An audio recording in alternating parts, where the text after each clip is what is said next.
ngayon ay dadako na po sa isa sa pinakamahalagang part ng pagsamba. Kanina po ay ating pong ibinalik ang pagpunit pasalamat sa ating Panginoon Diyos. Ngayon naman po ay atin naman pong tatanggapin ang salita ng Diyos, ang spiritual food ng ating pong spiritual body. Napakahalaga po mga kapatid, yung tinatawag na spiritual food sa ating buhay. Walang iba po yan kundi ang salita ng Diyos. Okay? Sa oras na ito ay nais ko pong pag-aralan po natin ngayon yung tinatawag na topic about the two kinds of culture. Meron pong tinatawag na dalawang kultura. Pag sinabing kultura ay ito po yung talagang kultura ng isang tao. At ito po yung atin ngayong pag-aaralan. In spiritually aspect, there are two culture. Unang-una po yung tinatawag na religious culture. Everybody say religious culture. Ano po ba ibig sabihin ng religious culture? Ito po yung maraming tao mayroong relihiyon. Mayroong kinakaalibang denomination, grupo, relihiyon, sekta, pero hindi tunay na sinasamahan, pinamumunahan, at ginagabayan at pinaghaharian ng Diyos. Bagamat meron silang grupo, meron silang religion, pero kultura lang. Ang lahat ng ginagawa ng bawat isang tao nasa ilalim ng religious culture ay ginagawa lang nila ang mga utos, batas, alituntunin ng kautusan. Pero hindi tunay na sila talaga'y sumusunod sa mandato at kalooban ng Diyos. Yan yung ibig sabihin ng religious culture. At yung ikalawang kultura na nais kong ituro ngayon sa inyo sa umaga kong ito ay yung tinatawag na kingdom culture. Ano po ibig sabihin ng kingdom culture? Itong taong ito na merong relihiyon at nakaalam ng tunay na kalooban ng Diyos, nakapakinig ng mabuting balita patungkol sa ating Panginoon at tunay niyang tinanggap. Tinanggap niya ng buong puso, buong pag-iisip, buong kaluluwa ang ating Panginoon. At doon nagpasimula na siya ay na-kingdomize. Pag sinabing kingdom culture, yung ibig sabihin po ng kingdom, yan po ay from the root word of king and dominion. Kingdom. King and yung dominion. May hari at ikaw ay dinudominita o dinudomain ng isang makapangyarihan. Ika'y nasa ilalim ng paghahari ng isang makapangyarihang hari. Kingdom. Ibig sabihin, ang mga tao nakaranas ng kingdom culture, siya'y nasa ilalim ng paghahari at kapangyarihan ng Diyos. Kaya siya ay na-kingdomize. Ang sinusunod niya sa kanyang buhay dahil siya ay nasa ilalim ng kingdom culture ay ang pawang kalooban ng Diyos amang banal na makapangyarihan sa lahat. Kaya napakalayo po ang kahulugan ng dalawang culture na ito. Religious culture and kingdom culture. At yan po ngayon yung akin pong isi-share ngayon sa inyo. Yung kingdom culture po, ito po ay kingdom of God. Teaching about the kingdom of God. Ito po mismo, yung ang ating Panginoon Kristo ay nasa lupa, ito mismo po ang kanyang korte. Dito po nakapokus ang ating Panginoon. Napakarami niyang itinuro about kingdom of God, about sa paghahari ng Diyos. Yan po mismo ang specialty ng ating Panginoon. Okay, ito po sa aklat ng Matthew chapter 13 verse 10 to 11. Ito po mababasa po natin. The disciples came to him and asked, "Why do you speak to the people in parables?"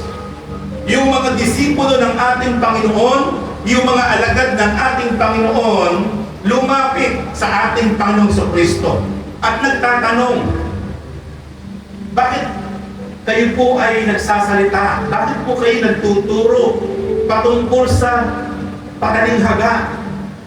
Parang ang gustong tukuyin ng mga alagad, bakit ganyan po kayo magturo sa maraming tao? Dinadaan niyo pa po sa mga talinghaga, bakit hindi niyo po tumbukin? Dinadaan niyo po sa mga matalinghagang pananalita.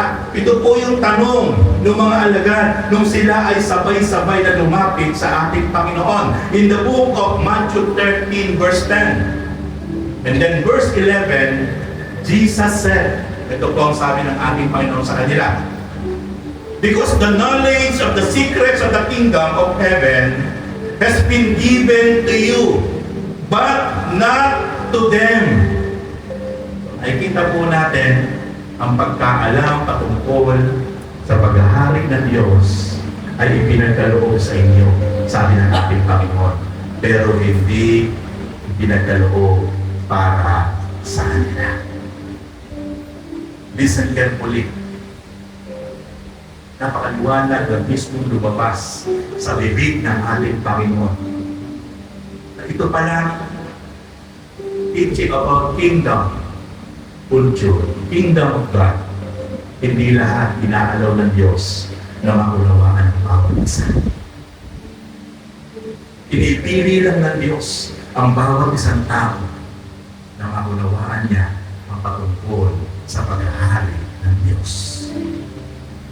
Kaya napakaraming tao sa buong mundo, may religions, different religions, pero hindi niya naintindihan, hindi niya naunawaan mula sa kanyang isip at puso kung ano ang tunay na kahulugan ng kingdom of God or kingdom culture. Magawag may religion siya.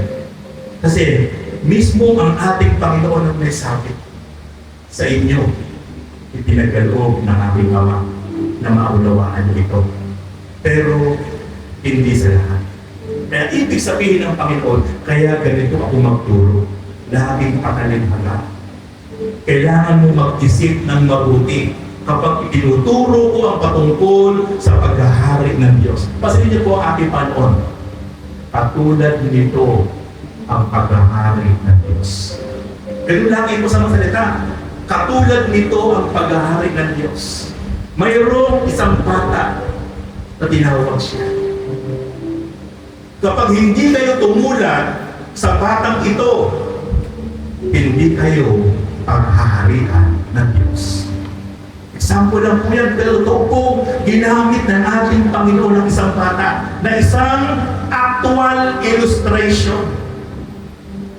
Habang yung kanyang mga alagad ay narinig niya na nagtatalo-talo, nagdi-debate, na parang sinasabi ni Apostol Luke, ako pinakamatalino kapag nasa hari, kapag nasa langit na tayo, ako ang uupo sa kanan ng trono ng Panginoon Jesus. Parang sinabi naman ni John at ni Santiago, kami kapatid ng Panginoon Jesus. Kami uupo. Nagtatalo-talo sila. Kaya dumating ang ating Panginoon, tinawag isang batang maliit. Kapag hindi kayo tumulad sa batang ito, hindi kayo paghaharian ng Diyos. Bakit po ginamit ng Panginoon ng bata? Patungkol sa teaching about kingdom of God. Yung bata po kasi, kung ano yung nakita, yun lang. Walang labis, walang kulang. Pag tinanong siya, eksakto, walang bawas, walang sobra. Kung ano lang yung nakita niya, kung ano lang yung narinig niya, yun lang po ang ikukwento niya, sasabihin niya. Kapag po may edad na isang tao, may narinig, tinanong mo, kung hindi kulang, sobra-sobra. Tama po ba? Gano'n po yung may edad na. May dagdag lagi yung narinig. Kaya nga po nagiging cause po siya ng away. Kasi, ito lang yung narinig niya, dinagdagan niya, umaapaw. Ito lang yung narinig niya, minsan kulang naman. Yung mga tanda pang nag-away, ano po sinasabi? Pag nag-away mga may edad, habang hindi ka na nakikita ang panglayo pangamot sa kabaong, hindi ka papatawarin. Yung minsan niya, ayaw pa mo ipag-likin. Ayaw pa pumunta doon sa pulot eh. Patay na po yung kaaway. Kaya yung bata pang nag-away, pagaling niya po. Maya-maya lang po mag-aakbay pa yung dalawang bata. Nakuha niyo po mga kapatid? Kaya ginamit ilustrasyon ng Panginoon yung bata patungkol sa paghahari ng Diyos. Minsan si Jesus ay tinanong ng mga Pariseo about sa paghahari ng Panginoon. Dito sa Luke chapter 17 verse 20 to 21, minsan si Jesus ay tinanong ng mga Pariseo kung kailan itatatag ang kaharian ng Diyos. Sino po nagtanong? Mga Pariseo. Sino po yung mga Pariseo? Ito po yung mga leader ng relihiyon noong araw. Sila po yung mga tagapanguna. Pag sinabing Parisi, tagapagturo, tagapangaral ng kautusan. Maraming alam patungkol sa kautusan ni Moises. Lumapit sila sa ating Panginoon at itinatanong nila ang ating Panginoon kung kailan itatatag ang pagkahari ng Diyos. Ano po sagot ng ating Panginoon? Ang pagsisimula ng paghahari ng Diyos ay walang makikitang palatandaan. Sabi po ng ating Panginoon sa kanila. Verse 21, at wala rin magsasabi nagsisimula na roon o rini, sapagkat ang totoo'y nagsimula ng maghari ang Diyos sa puso ng mga nananalig sa Kanya. Hindi po mga kapatid, nagtatanong yung mga Parisi, yung mga tagapagturo sa panahon ng ating Panginoon kung kailan magsisimula ang paghahari ng Diyos or Kingdom of God. Pero sabi ng Panginoon sa kanila, ang paghahari ng Diyos ay walang makikitang palatandaan. It is no signs. Pero sabi ng Panginoon, ngunit nagsimula na ang paghahari ng Diyos sa bawat puso ng bawat isang taong nagsimula na manali sa ating Panginoon Diyos. So ibig sabihin po pala mga kapatid, yung paghahari ng Diyos ay nagsisimula na sa bawat isang puso na tunay na tumanggap sa ating Panginoon. Tunay na nagpakumbaba. Tunay na tinanggap ang ating Panginoon bilang personal Lord and Savior. Nagpasimula na. Nagsisimula pala ang paghahari ng Diyos sa buhay ng isang tao. It is not about mind. It is not about physical. It is about our hearts. Sa puso, nagsisimula na maghahari ang Diyos sa bawat isa mo sa atin. So, we need to check or evaluate our hearts. Yung puso ba ito? Kasi dito po natin patitirahin, pauupuin sa trono ng ating puso ang ating Panginoon. At kapag siya ang tunay na naghahari sa ating puso, makinig po kayo mga kapatid, ito pong message na ito ang mangyayari po sa atin. Ito ituturo ko po sa inyo. Kaya, makikita po natin mga kapatid, napakahalaga po na maranasan po natin tinatawag na kingdom culture. Not about religious culture. Kapag ang isang tao ay kabilang lang, miyembro lang ng isang relihiyon, sumusunod lang sa mga alituhin at kautusan, pero hindi tunay na ginawa niyang hari at Panginoon, ang Panginoon Diyos sa kanyang buhay, hindi pa siya tunay na nasa ilalim ng paghahari ng Panginoon. Siya ay nasa ilalim lang ng tinatawag na religious culture.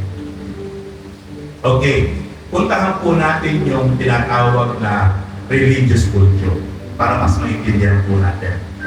Ano ba ang mga characteristics ng mga taong merong relihiyon, very active, pero walang tunay na malalim na relasyon, pagkaunawa, pagkakilala sa ating Panginoon Jesus. kasi sila po ay nasa ilalim ng tinatawag na religious culture. Unang-una, kapag isang tao ay nasa ilalim lang po ng tinatawag na religious culture, ay self-righteous.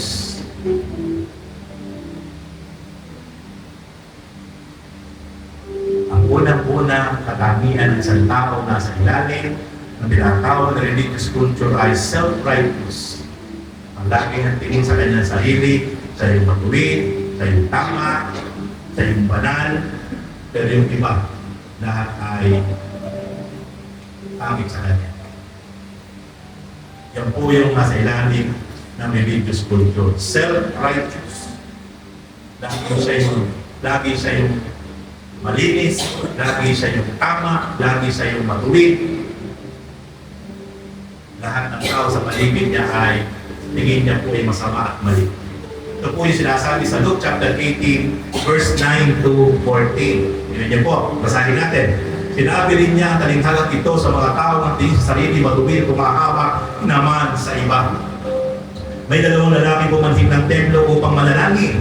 Ang isa'y pariseyo at ang isa naman ay publikano. Tumindig ang pariseyo at pagulong na nanalangin ng ganito, O Diyos, nagpapasalamat ako sa inyo, pagkat hindi ako katulad ng iba ng mga magnanakaw, mga magdaraya, mga mangangalunya, o kaya katulad ng publikanong ito. Makalawa akong nag-aayuno sa loob ng 1 linggo. Nagbibigay ako ng ikapunan lahat kong kinikita. Samantalang ang publikanong hindi nakatayo sa malayo, hindi man lang makatingin sa langit, kundi dinadabukan ng kanyang dibdib at sinasabi, O Diyos, mahabag po kayo sa akin na isang makasalanan. Sinasabi ko sa inyo, lalaki ito'y umuwi kinalugdan ng Diyos, ngunit hindi ang isa, sapagkat sino mang nagpapakataas ay ibababa, at ang sino mang nagpapakababa ay itataas. So makikita po natin, pero isang pariseyo, alam lahat ng kautusan, sinusod ang kautusan, hindi nagnanakaw, hindi nangangalod niya, nagbibigay ng lahat ng kanyang ikapo, sa lahat ng pinipita, 2 beses siya nag-aayuno sa loob ng 1 linggo. Pinagmalaki niya po yun sa kanyang pananalangin sa templo. At nakita niya po yung publikano na isang makasalanan at ang sabi niya, hindi ako katulad ng tao ito. Ito po yung tao, mayroong religion, very active, pero self-righteous. Ito niyo po mga kapatid, yan po yung tinatawag na religious culture. Kahit sa buong buo, nag-aayuno 2 times a week. Hindi nangangalod niya, hindi nagnanakaw, hindi pumapatay. Pero ipinagmamalaki niya yun sa Diyos. At habang ipinagmamalaki niya yun sa Diyos sa kanyang pananalangin sa loob ng templo, nakaturo sa isang taong makasalanan. Hindi ako katulad ng tao ito na makasalanan, magnanakaw. Gabihin niyo po mga kapatid. Pagkatapos ng tagpong ang pinalugdan ng Diyos ay yung publikano na hindi makatingin sa langit, dinadagukan ng kanyang dibdib at iyang-iya sa kanyang mga nagawang kasalanan. Pero nung time na yun, nagpapakumbaba, nagsisisi sa harapan ng Diyos. Hindi kinalugdan ng Diyos yung pariseyo na hindi nagnanakaw, hindi nangangalunya, 2 beses nag-aayuno, nag-iikapo, pero ang masakit, paglamat, hindi masama lahat yung kanyang ginagawa. Ayos yun. Pero ang masakit, dahil siya ay hindi mapinaghahalian ng Diyos, siya po ay self-righteous. Ang tingin sa sarili ay matuwid, banal, habang ibinabagsak, inukutya ang kanyang kapwa ng mga makasalanan. Ayaw ng Diyos po sa mga tao self-righteous. Dahil sila po, kaya self-righteous ay nasa ilalim na tinatawag na kingdom culture. Pangalawang katangian ng mga tao nasa ilalim ng kingdom culture, self-will. Hindi niyo po kasi, yung tao po kasi, totoong tinanggap ang Panginoon, pinapasok sa puso niya, Hindi na po siya nasusunod sa kanyang sarili. Dahil iniling po niya na yung Panginoong Jesus na pinapasok niya sa puso niya, ang Panginoon na po ang nasusunod sa kanyang sarili. Kung ano na po yung gusto at mandato ng Panginoon, yun na po yung ginagawa niya. Kasi nasa ilalim na nga po siya ng tinatawag na kingdom culture. Wala na po sa tinatawag na religious culture. Pero ito pong tao na nasa ilalim ng religious culture, mayroong relihiyon, mayroong pinapanginoon, mayroong Diyos, pero dahil sa nasa ilalim na tinatawag na religious culture, yung gusto pa rin po niya, ang kanyang ginagawa, hindi po yung will ng ating Panginoon. Hindi nga sa kukonsulta. Kaya napakahalaga po sa buhay ng bawat isang tao na nasa ilalim ng tinatawag na kingdom culture, na bago ka magpasya, bago ka magplano, bago mo gawin ang isang bagay, ito muna ay itinataas mo, idinudulog mo, ipinagpipray mo, humihingi ka ng approval, humihingi ka ng signs, kung yung mga plano mo sa buhay, yung mga gagawin mo sa buhay, ito pa talaga ay kalooban niya at may go signal siya. Kasi nga po, wala ka na sa ilalim ng tinatawag na religious culture. Nasa ilalim ka na tinatawag na kingdom culture. Meron ka ng hari, meron ka ng Panginoon na dapat sa lahat ng gagawin mo, paplanuhin mo, hihingin mo yung approval o go signal ng ating Panginoon o hari sa ating buhay. Hindi mo siya pangungunahan. Hindi ka nagmamadali. Hindi kung ano yung maisip natin, kung ano yung gusto natin gawin, gagawin ka agad. Kasi po ang trabaho ng po yun na tinatawag ng mga taong nasa ilalim ng religious culture. Kasi po ang bossing sa kanilang sarili o sa ating sarili, tayo, hindi ang Panginoon. Kaya ang ikalawang katangian ng mga taong nasa ilalim ng religious culture, self-will. Lagi yung kung gusto yun, kung ano yung gusto niya, gagawin niya. Walang makapipigil. Gagawin niya yun. Ano po ang sabi ng Luke chapter 18 verse 18 to 30? Isang lalaki may tungkulin sa bayan na nagtanong kay Jesus, "Mabuting guro, ano po ba ang dapat kong gawin upang magkamit ng buhay na walang hanggan?" Verse 19, sumagot si Jesus, "Bakit mo ako tinatawag na mabuti? Walang mabuti kundi ang Diyos." Verse 20, "Alam mo na ang mga utos, huwag kang mangangalo niya, huwag kang papatay, huwag kang magnanakaw, huwag kang magsisinungaling, sa iyong pagsaksi, igalang mo ang iyong ama at ina." At sumagot siya, "Ang lahat kung iya'y tinutupad ko na mula pa sa pagkabata." Verse 22, nang marinig ito ni Jesus, sinabi niya, isang bagay pa ang kulang sa iyo. Ipagbili mo ang lahat ng iyong ari-arian at ipamahagi sa mga dukha ang pinagbilhan at magkakaroon ka ng kayamanan sa langit. Pagkatapos, bumalik ka at sumunod sa akin. Ngunit nalungkot ang lalaki nang marinig ito sapagkat siya ay napakayaman. Kailan niyo po yung lalaki ito?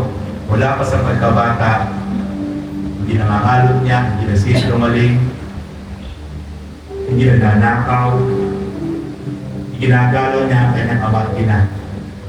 Talagang grabe yung kanyang pagsunod sa kautusan. Pero nagtatanong siya sa ating Panginoon, paano po ba magkakaroon ng buhay na walang hanggan or eternal life sa langit? Sinagot siya ng Panginoon, ito ang gawin mo. Pero sabi ng lalaki, lahat po yan mula pa sa pagkabata, ginagawa ko na. Pero sabi ng Panginoon, ganito, ipagbili mo lahat ang iyong ari-arian.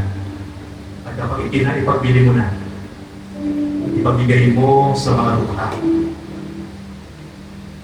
At kapag naipamigay mo na sa mga dukha, bumalik ka sa akin. at sumunod sa akin. Nalungkot po yung lalaki. Bakit po?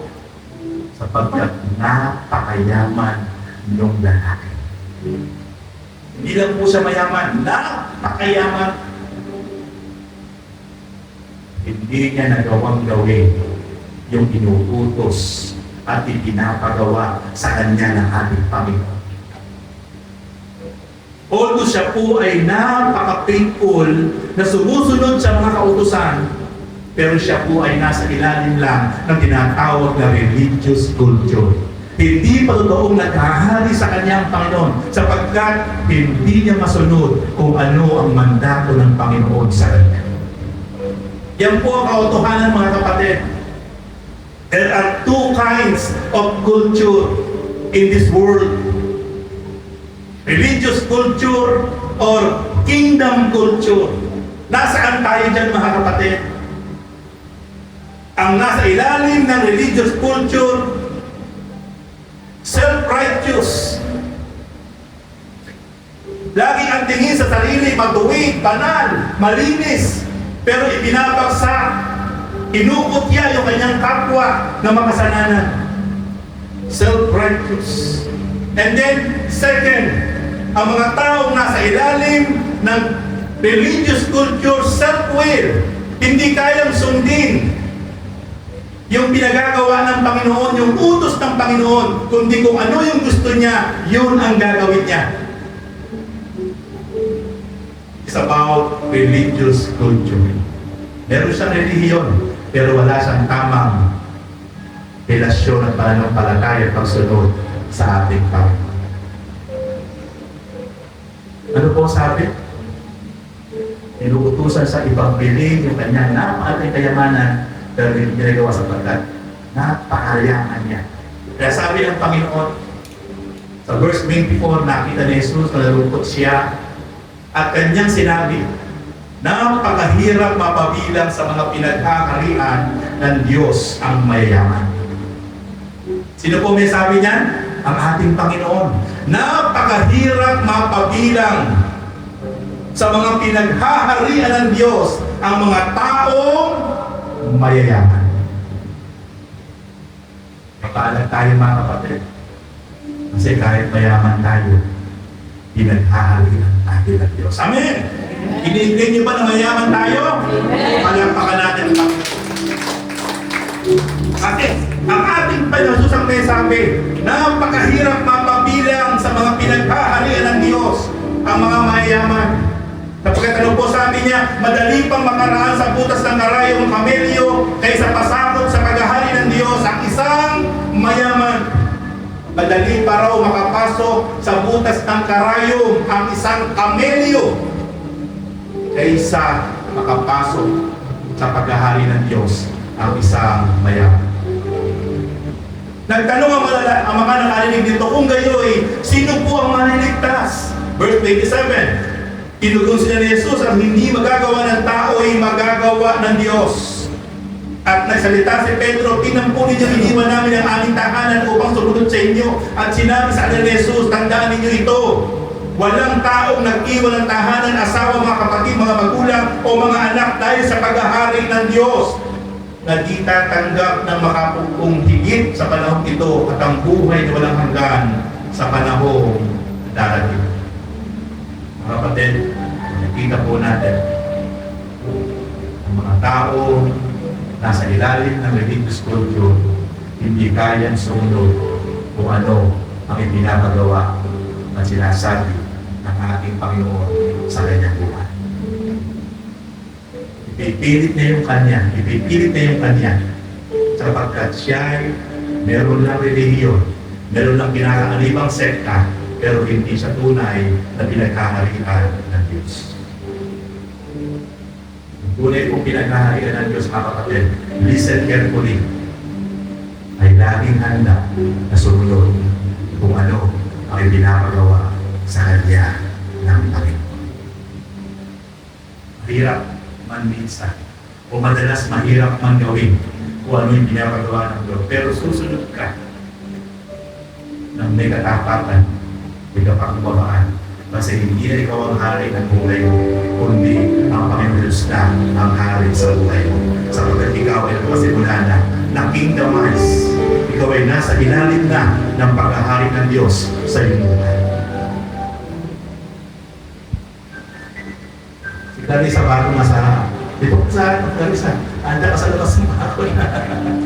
Okay, hindi pa naman gano'n sa labas ng pati, laro tayo nakikinig. Hallelujah. Praise God, Clarissa. Okay, mga kapatid. Kaya mga kapatid, kita po natin ang mga tao nasa ilalim ng religion lang ay hindi kaya sumunod sa kalooban ng ating Panginoon. Alam niyo po ka kung bakit kayo kayo narito. Iniwan niyo yung mga trabaho niyo, sinacrifice niyo yung mga lakad niyo, at first priority niyo ang Panginoon. Yan po isang papailalim sa pagsunod sa utos ng ating Panginoon. Kasi tayo po ay nasa ilalim ng gobyerno ng Diyos. Hindi nasa ilalim ng religious culture. Ikatlo, nakatangian ng mga tao nasa ilalim ng religious culture. No time to pray. Walang panahon para manalangin ng taimtim, wagas, at pagbaba at pasalamat sa Diyos. Kung manalangin man ang isang tao nasa ilalim ng religious culture, puro hinila, puro dahin. Minsan kapag hindi ibinigay, susumbatan pa yung kanya ginagalawitan. Yan po ang karakteristik ng mga taong nasa ilalim ng religious culture. Hindi priority ang magpasalamat, magpuri, sumamba, magparangal sa Diyos, sa kanyang Panginoon through prayer. Alam niyo po mga kapatid, ang pananalangin ng wagas at di pagpapakumbaba is about worship.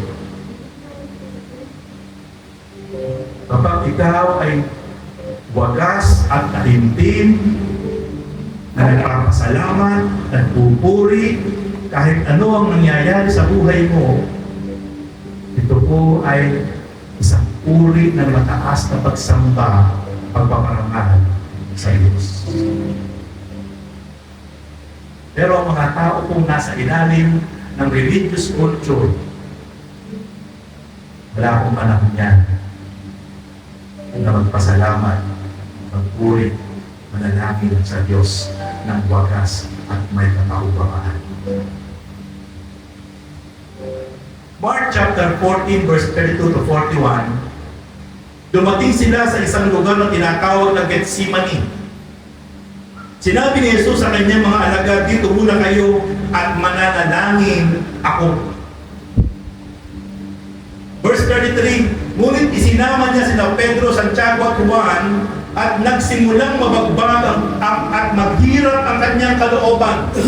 Verse 34, sinabi niya sa kanila, ang puso ko'y tigib ng hapis at halos ikamatay ko. Maghintay kayo rito at magbantay. Pagkalayo ng kaunti, siya'y nagpatira pa ng nalangin ng kung maaari huwag nang dumating sa kantas ng paghihirap. Ama ko, wika niya, mapangyayari mo ang lahat ng bagay. Alisin mo sa akin ang sarong ito ng paghihirap. Gayunmay, huwag ang kalooban ko, kundi ang kalooban mo ang masunod. Nakikita po din dito ang ating Panginoon Jesus, the Son of the Living God na nagkatawang tao.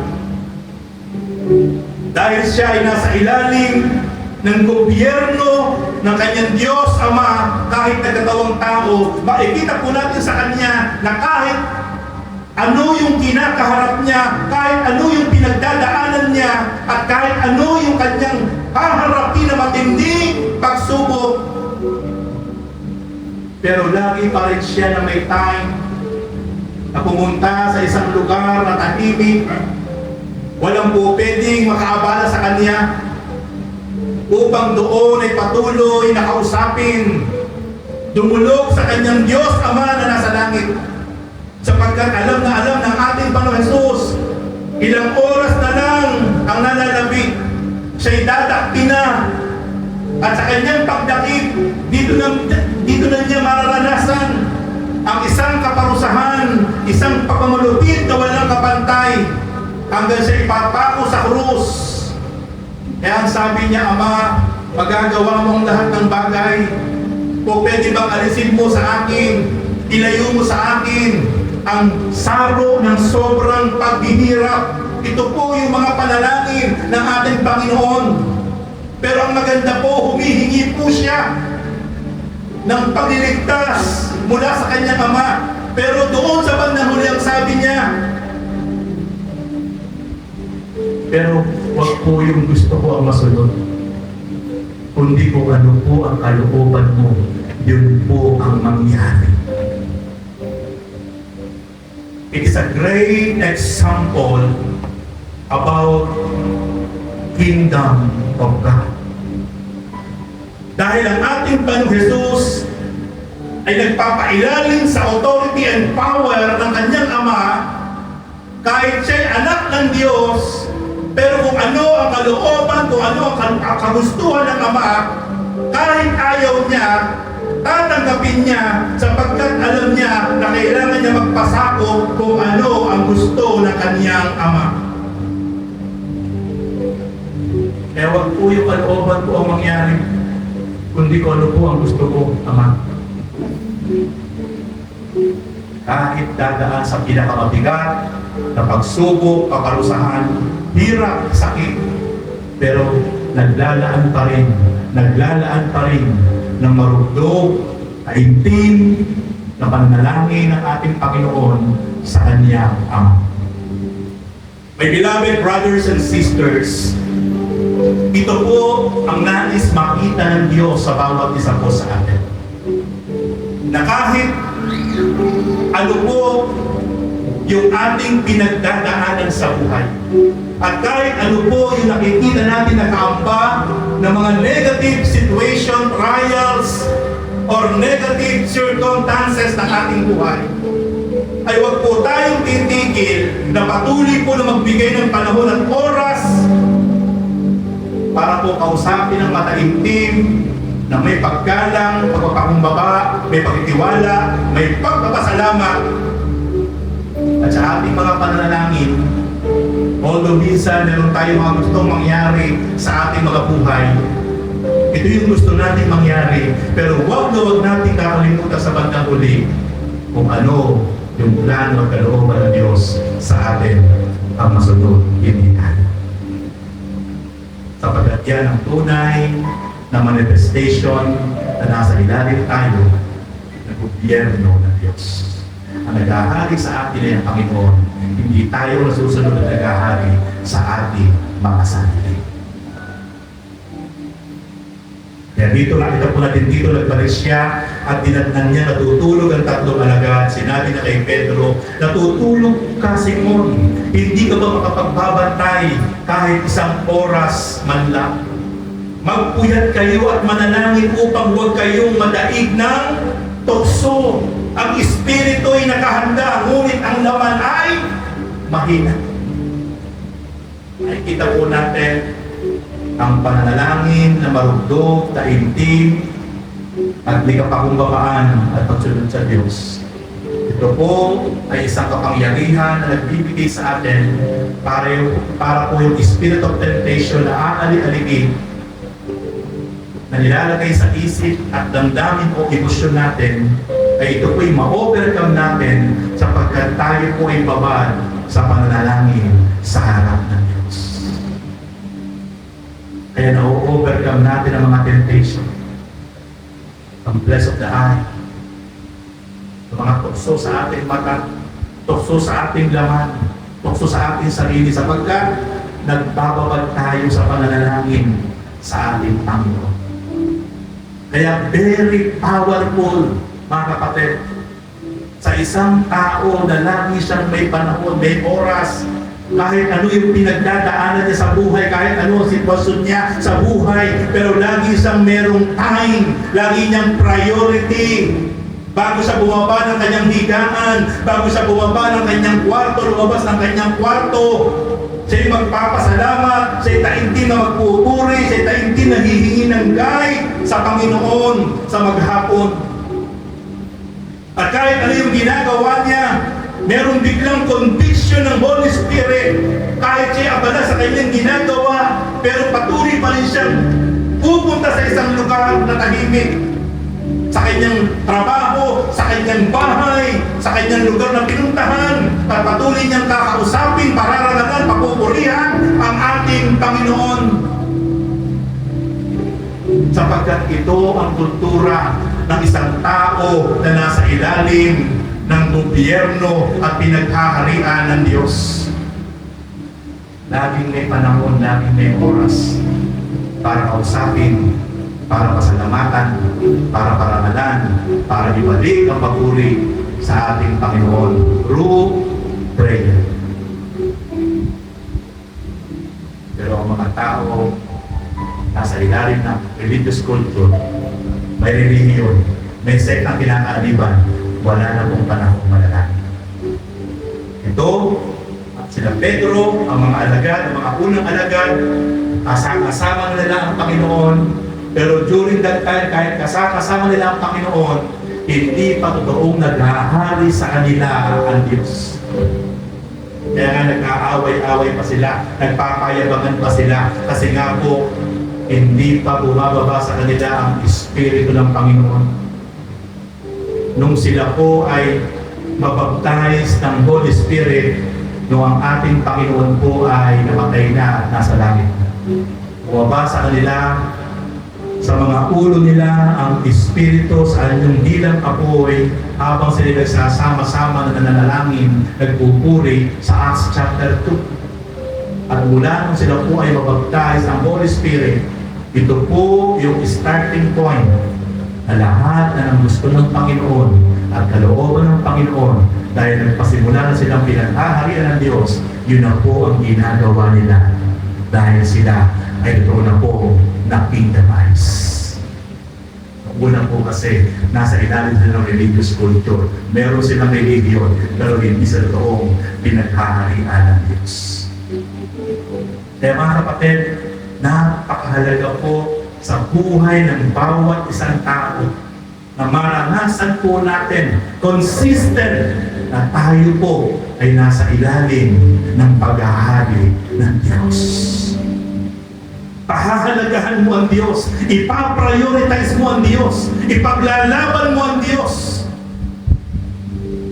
Kasi alam mo, hindi na dapat yung sarili natin ang nasusunod sa lahat ng bagay, sapagkat alam mo na ikaw ay nasa ilalim na ng paghahari ng Diyos. Lahat ng iisipin, pagdanuhin at gagawin mo, always priority the will of our God.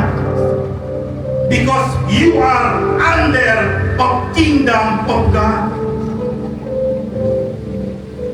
Kaya mga kapatid, makikita po natin, napakalayo, napakalaki ang difference ng dalawang uring kulturang ito. Ang mga taong nasa ilalim ng religious culture, ang mga taong nasa ilalim ng kingdom culture. Ika-apat, nakatangian ng mga taong nasa ilalim ng religious culture. Yung mga taong judgmental.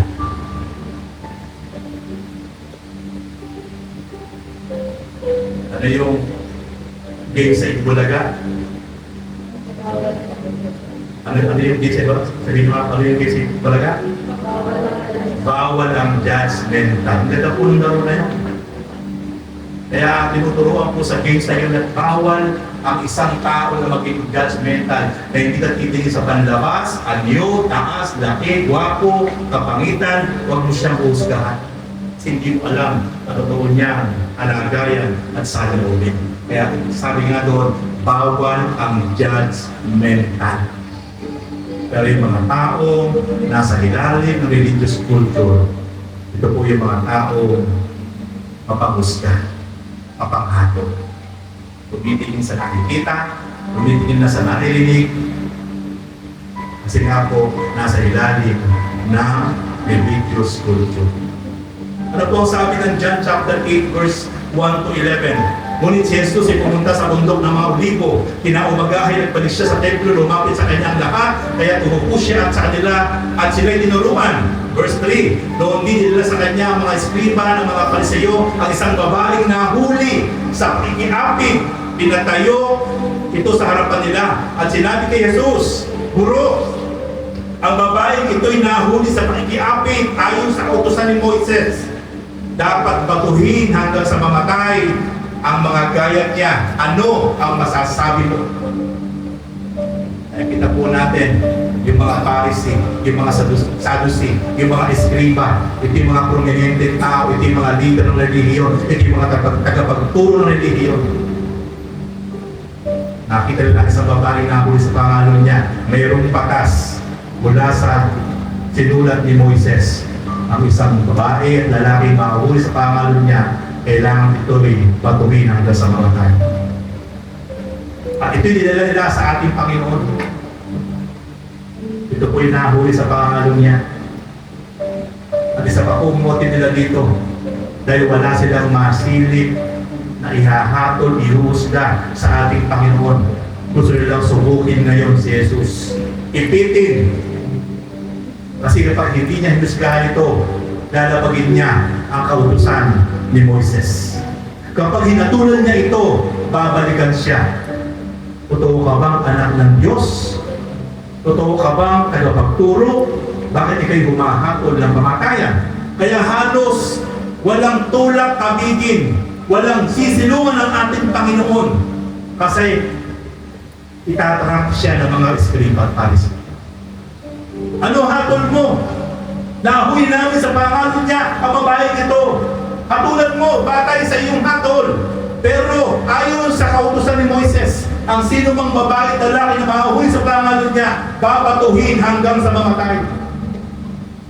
Nakayupo lang ang ating Panginoon at sumusulat sa buhangin, sa dalampasigan. Hindi kumikibo na kayo lang. Ayos ang tigilan. Ayos ang lubayan ng mga Sadducee, ng mga eskriba, ng mga Pariseyo, sapagkat inaabangan ang kanyang magiging hatol. Kahit anong maging hatol niya, trap siya. Merong ibabalik sa kanya ang mga Pariseyo na inggit sa kanya. Ayos ang lubayan. Pero dahil nasa ilalim ng paghahari ng Diyos Ama ang ating Panginoon, may wisdom ang kanyang ginawang sagot sa mga eskriba. Sabi niya sa mga eskriba, Pariseyo, Sadduceo, sige, kasama ang maraming tao. Kung sino sa inyo ang hindi nagkakasala? Kung sino sa inyo ang hindi nagkakasala, siya ang unang duwangkot ng bato at batuhin ang babaeng ito. Sabay niyo po ang ating Panginoon. Alam niyo po nangyari? Ito mga tao, ito na may religiyon, mga masugid na sumusunod sa kautusan. Mula po sa pinakamatanda hanggang sa pinakamata, isa-isa po umalis at wala po nananampot ng Panginoon. At nung wala na pong tao, ang Panginoon Diyos na lang po at yung babaeng nahuli sa pangalan niya nandoon. Tinanong ng Panginoon ng babae, nasaan sila? Wala pang bumato sa'yo? Wala pang nagkaroon sa'yo? Sabi ng Panginoon sa babae na nagkasala at nahuli sa pangalan niya, hindi rin kita kakatulan. Huwag ka nang magkakasala. Yumako ka. Huwag ka nang magkakasala. Ito ang tunay nasa ilalim ng paghahari ng Diyos. Dahil may second chance laging handang umunawa. The spirit of understanding, the spirit of forgiveness ay laging handang iparamdam sa tao nagkamali at makasalanan. Pero yung mga tao nasa ilalim ng religious culture, mapangusga, mapanglagi, mag-discourage ka, mag-disappoint ka, mabawasak ang buhay mo sapagkat naparanalas ng kanilang mga labi ng isip para ikaw'y bagsak, wasakin at maparusahan. Merong mga religion masugid na sumusunod sa kautusan, pero ang mga taong nasa ilalim ng religious culture hindi pa pinadahil ng Diyos ay sobrang judgmental. Kaya mga kapatid, yan po ang tunay na katangian ng mga taong nasa ilalim ng tinatawag na religious culture. Ito naman po yung katangian ng mga taong nasa ilalim ng kingdom culture o yung mga taong may religion na kilala ang Panginoon, suko ng buhay at ang Panginoon na ang ginawang Panginoon at Hari sa kanyang buhay. Ang Panginoon na nasusunod o ano ang kalooban ng Panginoon, ito na ang kanyang ginagawa. Number 1, humble. Nagiging mapagpakumbaba ang mga tao nasa ilalim ng kingdom culture. Kamalikaran po sa mga tao nasa religious culture, kapag malaki, kapag mataas, pride. Pero ang mga taong nakingdamize, ang mga taong tunay na nararanasan ang kapangyarihan at presence ng ating Panginoon at tunay na na-born again, nagiging mapagpakumbaba. Ano po ang sabi ng Luke chapter 7, verse 36 to 50, na andayahan si Jesus ang isa sa mga Pariseyo upang makasalo niya, tumaroon siya sa bahay nito at dumulog sa hapak. Sa bayan ng Yaon ay isang babae na kilalang makasalanan. Nabalitaan niyang kumakain si Jesus sa bahay ng Pariseyo, kaya nagdala siya ng pabahong nasa sisidlang alabastro at dumapit siya sa likuran ni Jesus at sa gawing paanan. Siya'y nanangis at nabasa ng kanyang luha ang mga paa ni Jesus. Pinunasan niya ito ng kanyang buhok, hinagkan at pinahira ng pabango. Ay kita po natin itong babae ito na makasalanan. Itong babae ito nagbebenta ng katawan para lang masustain yung kanyang pangailangan sa buhay. Itong babae ito na talagang nagbebenta ng panandaliang yung makasalanan sa harapan ng tao at sa harapan ng Diyos. Pero dumating isang araw, maaaring nakabalitaan na niya ang Panginoon Jesus na ginagawa itong mga himala sa maraming tao at maaaring nakonvict siya, maaaring meron siyang naramdamang kakaiba at nagnasa siya na gusto niyang makita ang ating Panginoon at kung mabalitaan niya ang ating Panginoon ay malapit lang doon sa lugar niya. Nasa isang Pariseyo na inimbite ang ating Panginoon upang makasalo sa pagkain ng Pariseyo. Palihim siyang pumasok sa bahay ng Pariseyo at sa bandang likuran dumaan at pagkakay lumuhod sa paanan ng ating Panginoon ang babae ito. At sa kanyang pagluhod, baon-baon niya ang kanyang napakamahal na papangong matagal na pinag-ipunan. Isang papangong very expensive perfume. Alam niyo po ginawa niya? Lumuhod, lumugdok sa kanang Panginoon ng babayang ito, umiyak ng umiyak, nabasa ng luha. Ang paan ng ating Panginoon na maaaring may mga alikabok at maaaring mabasa ng luha. Ang paan ng ating Panginoon sa pamamagitan ng pag-iyak ng babayang ito ay nagputik. Ang pinamunas ng babae yung kanyang buhok na mahaba na napakaganda, ginawa na rin niya yung basahan sa paan ng ating Panginoon. Ang ginawa ng babae ito ay naranasan niya. Maaari nung makita niya ng personal ang ating Panginoon, may kakaibang conviction, may kakaibang kapangyarihang gumalaw at kumilos sa babaeng ito.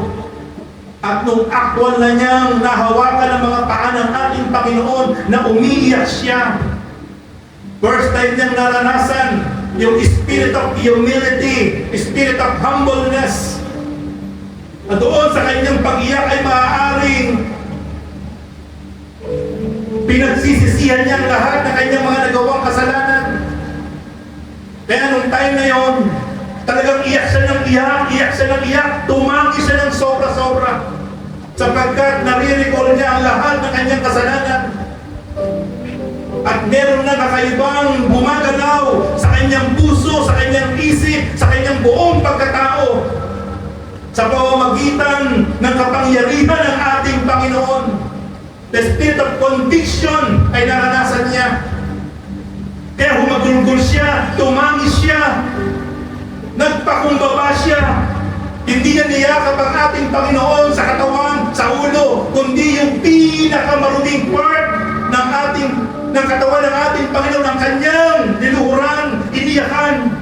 At nung makita niyang maaari nagpuputik yung paa ng ating Panginoon sapagkat natigmak ng luha dahil yung paa ng ating Panginoon hindi mga alikabok dahil sa paglakad during that time. Ang mga kalsada ay mabuhangin, pinong buhangin. Kaya kakapitan ito ng mga buhangin lupa. Kaya natigmak ng putik, maaari ang paa ng ating Panginoon. Kaya nung makita niya na nagpuputik ang paa ng ating Panginoon, hindi yung kanyang damit ang pinamunas, kundi mismo yung kanyang personal na napakagandang buhok na iniingatan. It is a manifestation of humility. Dahil naranasan ng babae ito ang kakaibang presensya ng Panginoon. Tinangkid niya na siya nagpapailalim sa kapangyarihan ng Panginoon. Siya'y alipin na. Pinunasan niya ng kanyang buhok ang paa ng ating Panginoon. Pagkatapos nun, yung dala niyang pabango, dinusa niya ng pabango ang ulo ng ating Panginoon. Isang napakamahal na pabango, idinuhos lang ng babae nito. Ito ang tunay na katangian ng isang taong tunay na nasa ilalim ng paghahari ng Diyos. Totoong tinanggap, pinapanginoon ng ating Panginoon. Natututong magpakumbaba sa Panginoon. Nawawala ang pride, nawawala ang yabang, nawawala ang pagmamalaki. Nahahambol ang kanyang puso. Ito ang naranasan ng babae makasalanan. At kung ano yung meron siya na matagal niyang pinag-ipunan, napakamahal na halaga, pero hindi niya pinagkinayangan na ito ay ibuhos lang sa ulo ng ating Panginoon.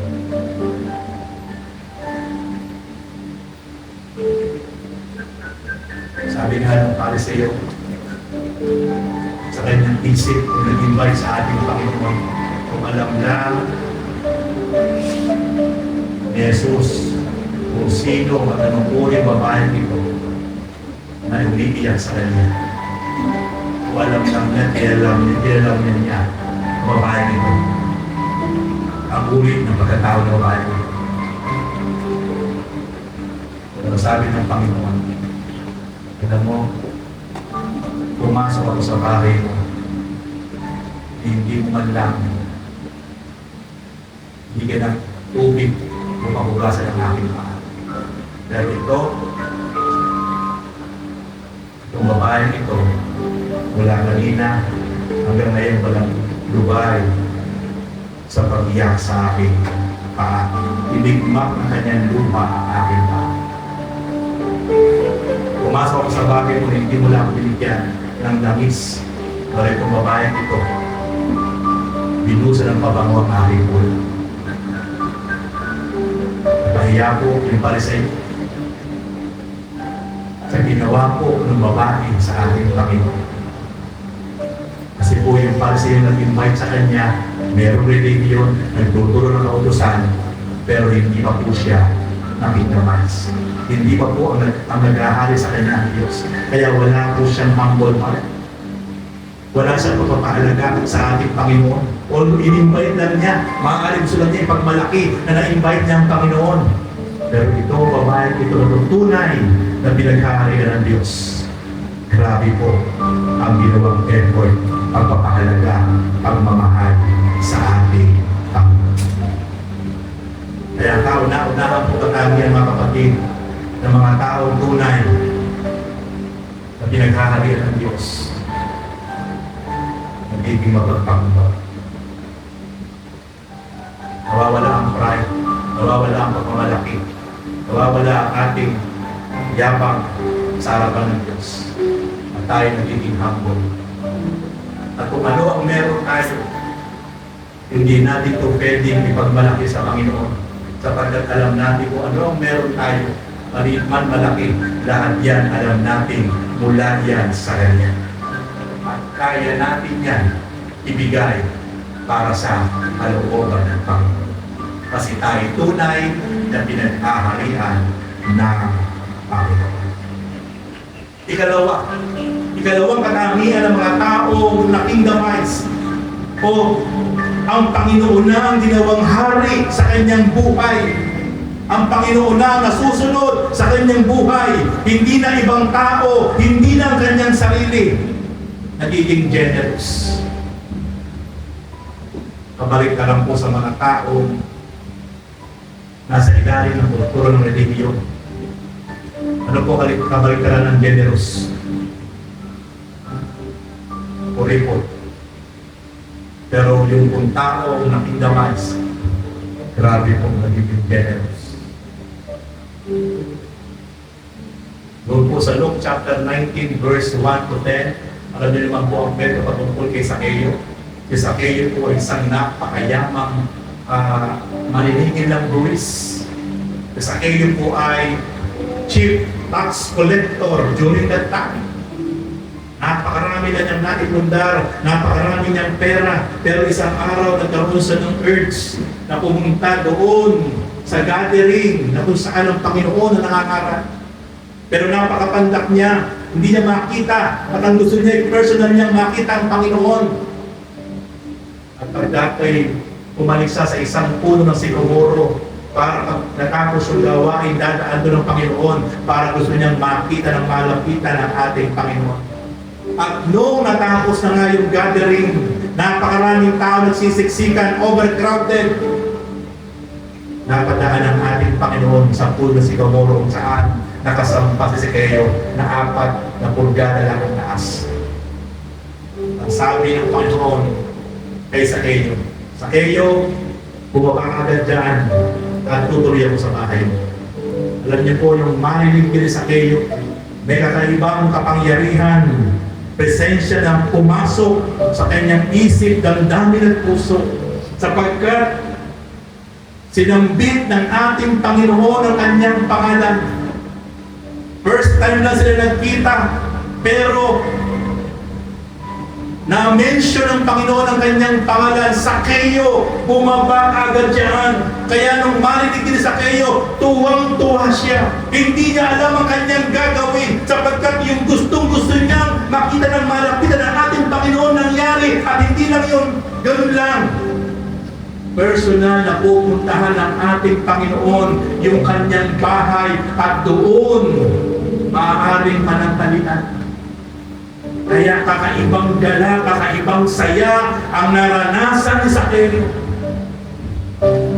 May nangyari kay Zacchaeus mula sa isang masamang pamumuhay, makasalanang pamumuhay, maaaring siya'y nagnanakaw, namumupit sa napakalaking pumapasok na tax sa kanilang gobyerno at siya yung pinaka-chief tax collector.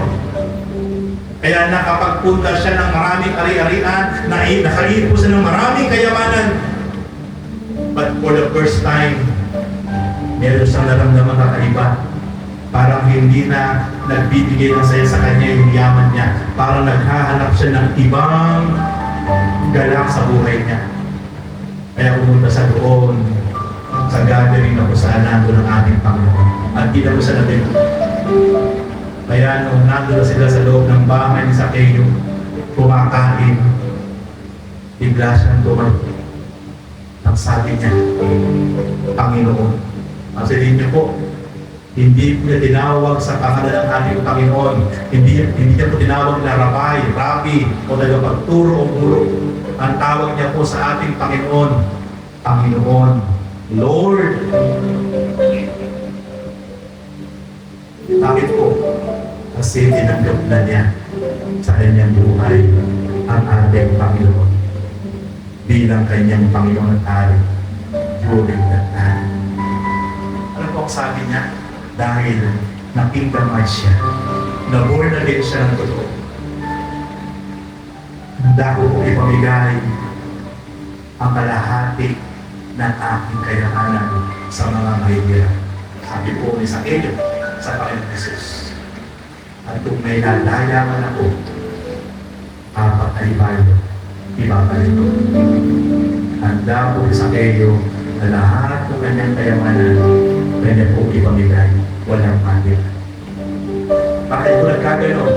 Baliktad sa lalaking mayaman na napakayaman, inuutusan ng Panginoon na ipamigay ang kanyang kayamanan, pero hindi niya ginawa. Bakit? Kasi hindi pa po siya pinaghaharian ng Diyos.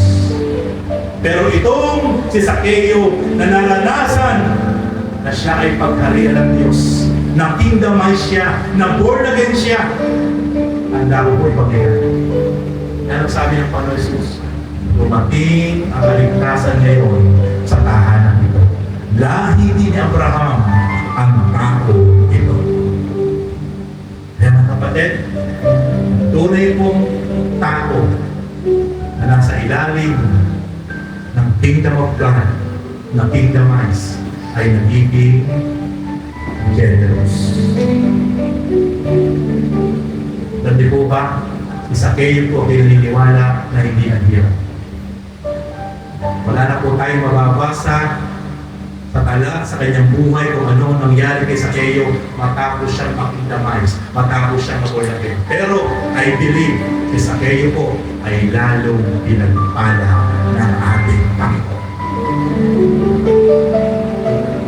Kapagkat ang sabi ng Kawikaan chapter 11 verse 24, ang taong mapagbigay ay lalong pinagpapala ng Diyos.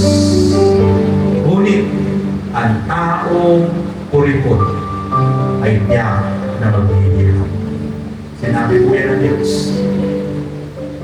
Napasilin niyo po mga kapatid, kapag may galak, may saya mula sa puso at isip natin, ang patuloy natin pagtulong, patuloy natin pagiging generous. Alam niyo po, mayroong Diyos na nasa langit na lugod na siyang magbabalik, siyang magdadaloy sa atin ng masaganang pagpapala sa lahat ng aspeto ng ating buhay.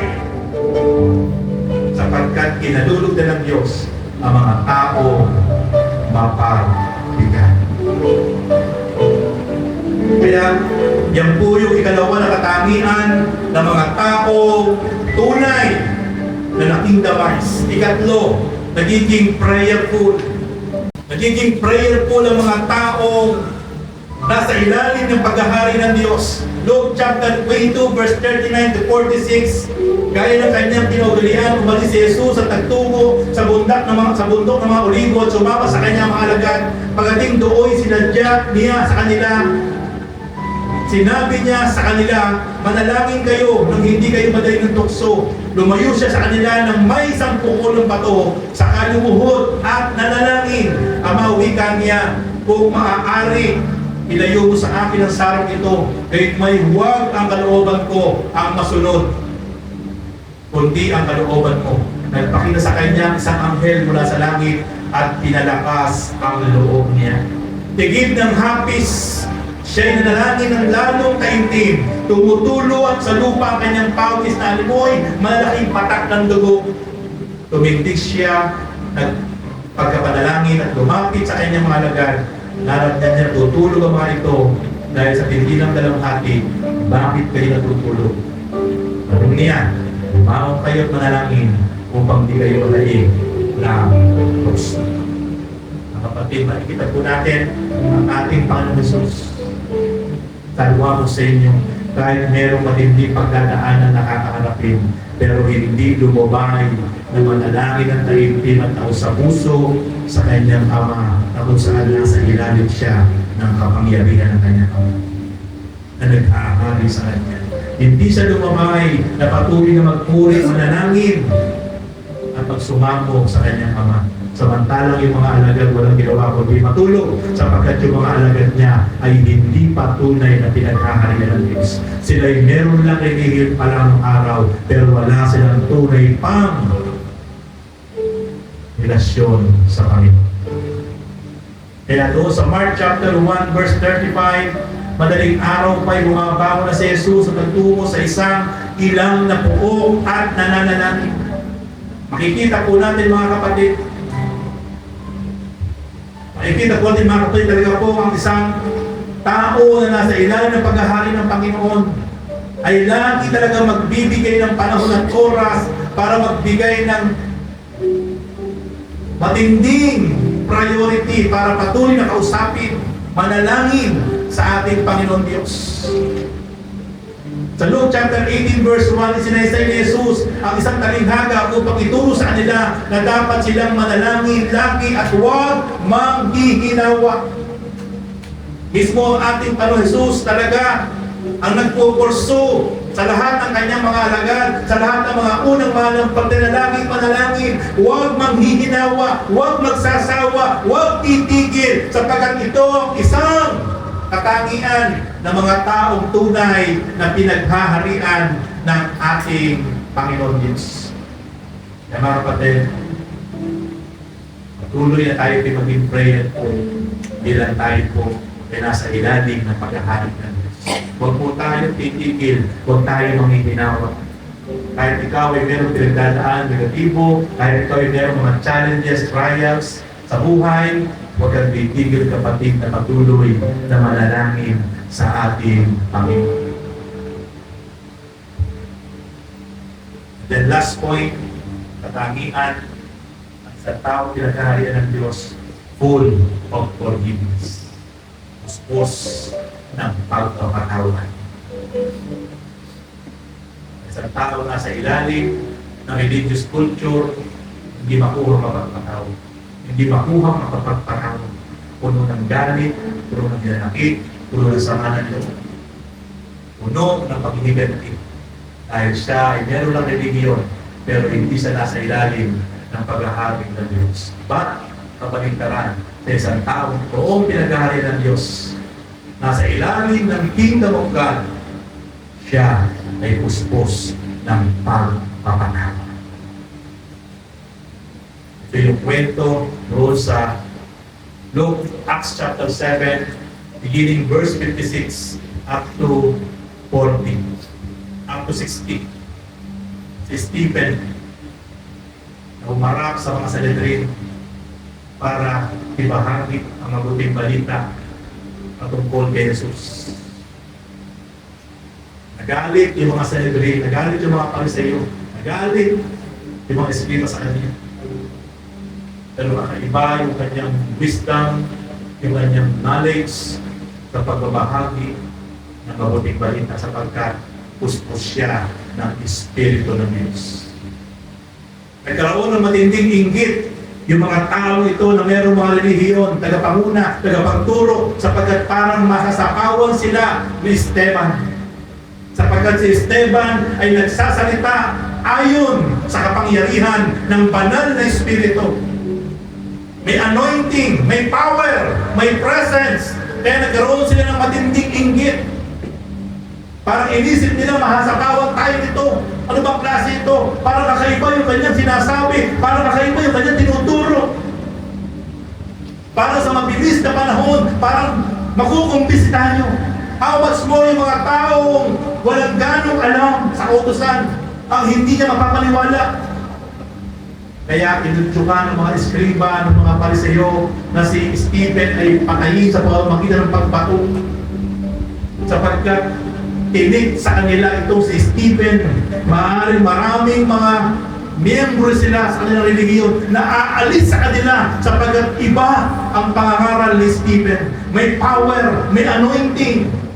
Kaya sila nagkaisa na utyukan ng mga tao na ito'y parusahan, ito ay patayin, sabihin ng gugulo, nagtuturo ng maling aral, bagong aral, na labag sa kanilang kautusan. Kaya ginawa nila, lumangkot ng bato ang mga tao bayan na kanilang pinutyukan para patayin si Stephen. Dahil tinig si Stephen sa mga Pariseo Eskriba. At nung tumatama na ang mga bato sa ulo, sa mukha, sa dibdib ni Stephen, ito ay lumuhod at tumingin sa langit habang pumuputok, dumadami ang dugo mula sa ulo, sa mukha, tumatama ang bato sa dibdib, taong bayan ng sabay-sabay na bumabato kay Stephen. At siya'y puspos ng Espiritu ng Diyos dahil siya ay toong nasa paghahari ng Diyos, nakindamay siya. Pagtingin niya sa langit, nakita niyang bukas ang langit at manig-manaog ang mga anghel. Ganun na po ang dimension ni Stephen dahil siya ay matindi na po ang pagkapuspos niya sa banal na Espiritu ng Diyos. Iba na po yung kanyang nakikita in spiritual vision. At nung nakita niyang bukas ang langit, manig-manaog ang mga anghel. At unti-unti na pong nauubos ang kanyang dugo sa katawan, sapagkat walang hinto, walang lubay ang sunod-sunod na pagtama ng mga bato sa ulo at pagbiyak at pag-agos ng dugo mula sa ulo, mukha, dibdib, katawan. Maramdaman na po niyang mapuputol na ang kanyang hininga, ang kanyang unang-unang sinambit sa kanyang panalangin. Ama, huwag niyo na po silang palalutin sa kanilang ginawa sa akin, sapagkat hindi po nila alam ang kanilang ginagawa. Wow! Pinapatay siya, unti-unti. Pinagtulong-tulungan siyang batuhin. Napakasakit ng mga batong tumatama mula sa ulo, mukha, katawan. Sumasabog ang ulo, dumadami ang dugo. Napakasakit. Pero dahil po siya'y totoong pinagkaharian ng Diyos, nasa ilalim ng paghahari ng Diyos na kingdomize, yung mga taong bumabato sa Kanya, yung mga tao ang dahilan kung bakit nararamdaman niya ang sobrang sakit, kirot, pagtapo ng dugo, nagawa niyang ipanalangin at hininig niya sa Ama na huwag na silang panagutin, huwag nang parusahan sapagkat hindi nila alam ang kanilang ginagawa.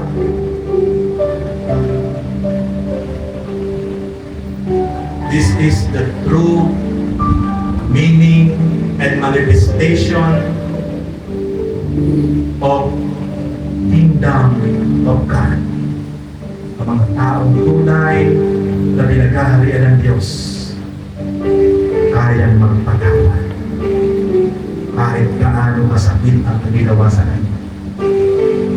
Kayang magpulti, kayang umunawa, sapagkat matinding spirit of understanding, spirit of love and forgiveness ang dadaloy sa puso't isip ng bawat isang tao puspos ng kapangyarihan ng Diyos dahil siya ay nasa ilalim ng panghahari ng Diyos. Baliktad po sa mga tao na hindi pa pinagkaharian ng Diyos. Meron lang religion. Nasa religious culture lang. Hindi magagawang magpatawad. Pagkus sumpa ang sinasambit at bibitawang salita sa kanyang kapwa na meron siyang galit at hindi niya mapatawad. Pagkus mga curse word ang kanyang bibitawan at gusto pa niya'y mapahamak ang mga taong ito na hindi niya mapatawad sapagkat siya'y wala pa sa paghahari ng Diyos. Meron lang siyang relihiyon, pero wala siyang tunay na relasyon sa Diyos. Kaya mga kapatid, hindi malaking issue sa isang tao na totoong pinag-aarian ng Diyos ang umunawa, umabot, pagpatawad. Kasi galaw yun ng Espiritu at presensya ng Diyos. Kaya dito po sa ating church, walang magiging problema. Walang magiging issue. Bakit?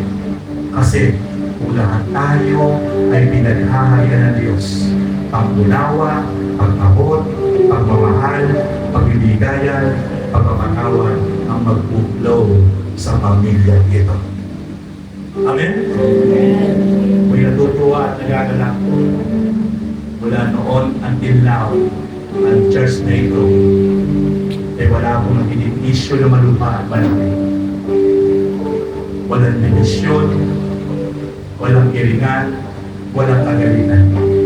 Isa pong magandang manifestation niya, ang bawat isa po sa atin ay wala sa ilalim ng religious culture. Dahil tayong lahat ay nasa ilalim ng Kingdom of God. Amen?